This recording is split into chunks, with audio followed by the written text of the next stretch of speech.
Assalamu alaikum dear students. Today we are going to do unit 3. It's a poems by Wordsworth, Solitary Reaper. Let me first tell you a little bit about the poet. Wordsworth was born in 1770 and died in 1850. He is one of the most important English poets and a founder of the Romantic movement of English literature. This movement basically focused on a style of writing that took emotion and imagination as very important. Wordsworth became known as a lake poet because of the area where he lived, which is renowned for its beautiful wild landscapes, charming pastures, and countless lakes. He was often called a nature poet because of his emphasis on the connection between humans and the natural world. So his focus is basically on nature. He makes nature as the subject of his poems. He became widely successful and was named Poet Laureate of England in 1843. Let me first do the analysis of the poem. I will analyze the first stanza. As you can see here in the stanza, some of the font is colored and it's in bold. So it will be explained in another slide. I will first read the poem. Behold her single in the field, yon solitary highland lass, reaping and singing by herself. Stop here or gently pass. Alone she cuts and binds the grain and sings a melancholy strain. Oh, listen, for the vale profound is overflowing with the sound. No nightingale did ever chaunt more welcome notes to weary bands of travellers in some shady haunt among Arabian sands. A voice so thrilling never was heard in springtime from the cuckoo bird, breaking the silence of the seas among the farthest Hebrides. Will no one tell me what she sings? Perhaps the plaintive numbers flow for old, unhappy, far off things and battles long ago? Or is it some more humble lay, familiar matter of today, some natural sorrow, loss of pain that has been and may be again? Whatever the theme, the maiden sang as if her song could have no ending. I saw her singing at her work and over the sickle bending. I listened motionless and still, and as I mounted up the hill, the music in my heart I bore, long after it was heard no more. Literary devices which have been used in the poem, and these are highlighted in the poem. Different colors have been used, and accordingly here in this slide I'll explain them to you. The rhyme scheme, it's in the first and the fourth stanza, it's A, B, C, B, D, D, E, E. It's a poem which has got 4 stanzas.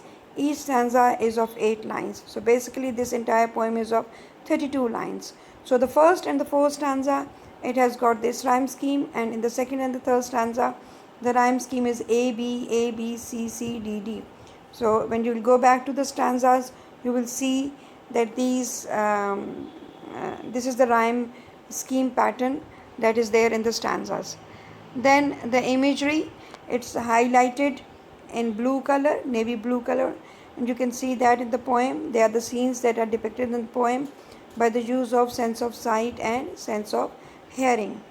Then there's metaphor, and as I've already explained to you in my another lecture what is meant by metaphor.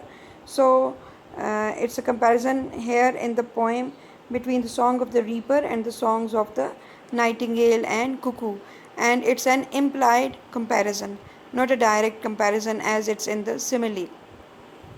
Then there's personification, where a human feature is given to inhuman objects, and the example here is that of the silence of the sea, which is like a person who is not speaking. Then there are rhetorical questions. The rhetorical questions are self-explanatory. That means that they have answers in themselves, and they are found in the third stanza. Then alliteration. I have given you the example here of alliteration. silence of the seas. So the S sound, consonant sound is being repeated. Then in the next example, no nightingale, there it's the N sound that is being repeated, and the repetitive M sound in the last stanza. So if you go through the last stanza, you will see that the M sound is being repeated throughout the stanza. Then assonance is the repetition of vowel sounds. Here it's ing sound that is being repeated in reaping and singing. E that is being repeated, and then the a sound in among and Arabian.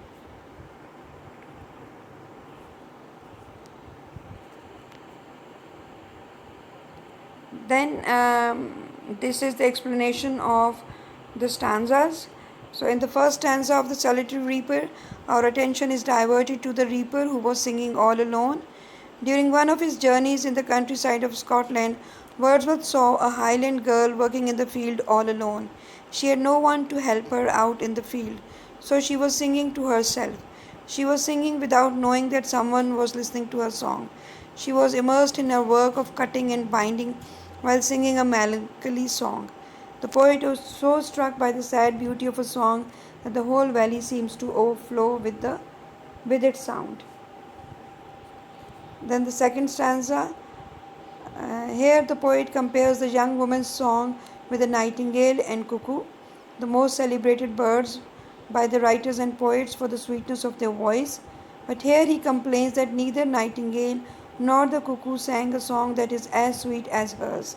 He says that no nightingale has sung the song so soothing like that for the weary travellers. For the song of the girl has stopped him from going about his business.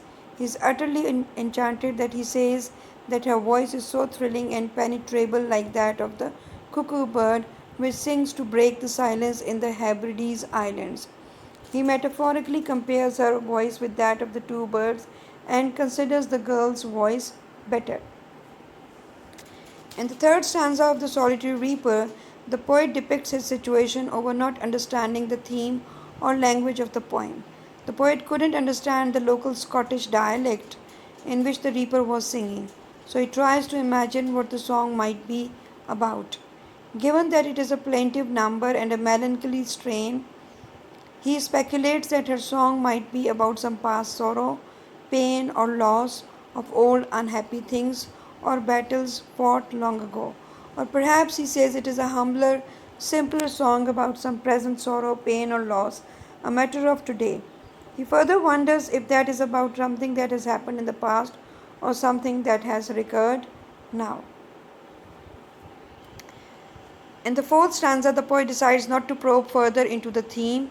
He comes to the conclusion that whatever may be the theme of her poem, it is not going to end. Not only her song, but also her suffering sounds like a never ending one. He stays there motionless and listens to her song quite sometimes. Even when he left and mounted up the hill, he could still hear her voice coming amongst the field she was cutting and binding.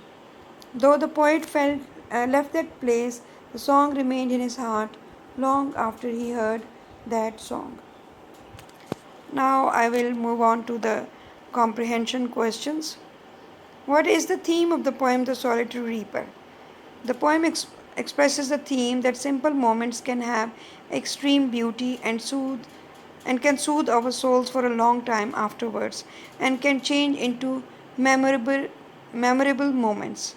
In this poem, the song of a woman reaping by herself in a field in the Scottish Highlands catches the attention of the narrator who is hiking nearby. The occasion is an ordinary everyday life experience, and though the song is being sung in a language unknown to the poet, it becomes a pleasurable and memorable experience. The next question: how does Wordsworth describe the song of the Solitary Reaper? Wordsworth comes across a Highland girl who was singing all alone in the fields while she was busy in the task of reaping the crop.